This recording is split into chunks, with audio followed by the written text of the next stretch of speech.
পুজোয় কি হয়? ষষ্ঠীর দিন নতুন জামা পরে পুষ্পাঞ্জলি দেব, আর সপ্তমীর দিন পছন্দের দোকান থেকে পেট পুরে বিরিয়ানি অথবা ফুচকা খাবো। কিন্তু আসল পুজো তো শুরু হয় তার আগে। চলো তাহলে পুজোর স্ক্যাম এক্সপোজ করি। সো বেশি না বকে ভাট, লেটস স্টার্ট।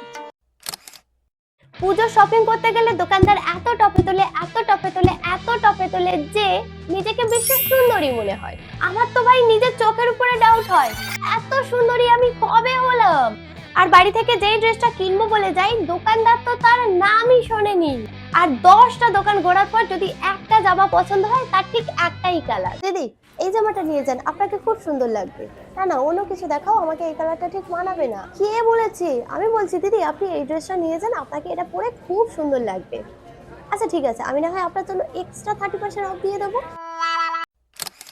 পার্লার আর পাত্রপক্ষ এই দুটো যদি না থাকতো, আমি তো ভাই জীবনে জানতেই পারতাম না যে আমার মধ্যে এত খুঁত আছে।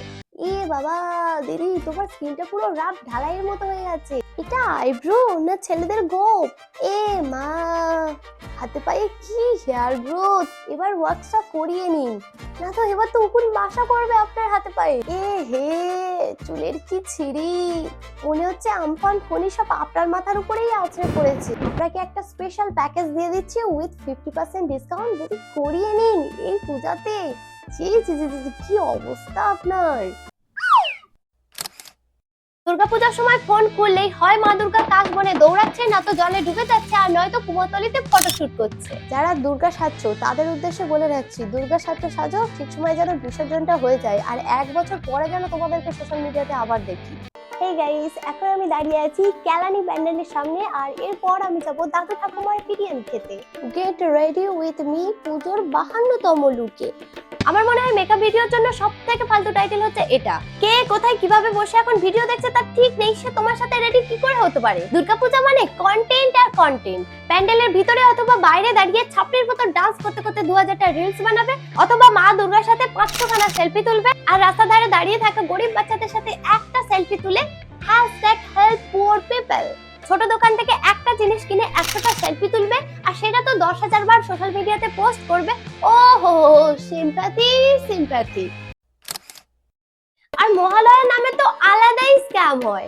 আগের কোথায় হতো বীরেন্দ্র কৃষ্ণ ভদ্রের পাঠ করা মহালয়া অথবা মহিষাসুর মর্দিনী কাহিনীটাকে অভিনয় করে দেখানো হতো, আর এখন ওটা মহালয়া নাকি ডান্স বাংলা ডান্সের অডিশন চলছে তুমি বুঝতেই পারবে না। আগে মহিষাসুরের লুক দেখে মানুষ ভয় পেত, আর এখন কিরণমালার বিটকেল বলে যা যা যা দূর, এরকম করে। আর এই সিঙ্গেল বজ্জাত ছেলেগুলো, চিন্তা নেই ভাই, তোরা সিঙ্গেল আছিস আর তোদের ব্যবহারের জন্য সারা জীবন তোরা সিঙ্গেলই থাকবি। এবছর গরমে ভিড়ের মধ্যে কেউ যদি কানের কাছে বাঁশি বাজিয়েছিস ভাই, প্যান্ডেলের গায়ে বেঁধে সোজা জেবিএল চালিয়ে দেবো বলে দিলাম।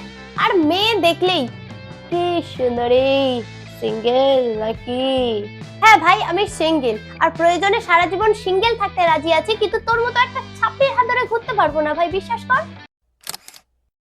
এট লাস্ট সব কমিটির কাছে একটাই অনুরোধ করব, কারোর উপর অতিরিক্ত চাঁদা চাপিয়ে দেওয়ার আগে তার প্রফেশনটা তো জেনে নিন।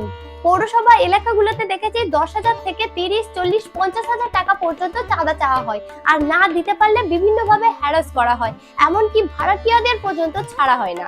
আর ছোট কিংবা বড় প্যান্ডেলে ছাপড়ি ডান্সারদের টোটালি ব্যান করে দিন।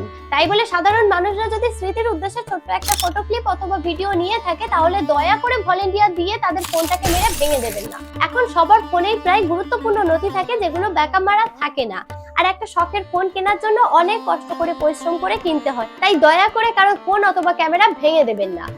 সো গাইস, আজকে ভিডিও এই পর্যন্ত। যদি আমার ভিডিও তোমাদের ভালো লেগে থাকে তাহলে একটা লাইক করে দাও, আর কমেন্ট করে জানাও কোন পার্টটা তোমাদের ভালো লাগলো। আর আমার চ্যানেলে যদি নতুন হয়ে থাকো তাহলে সাবস্ক্রাইব টু মাই চ্যানেল। দেখা হবে অন্য কোনো ভিডিওতে। টাটা।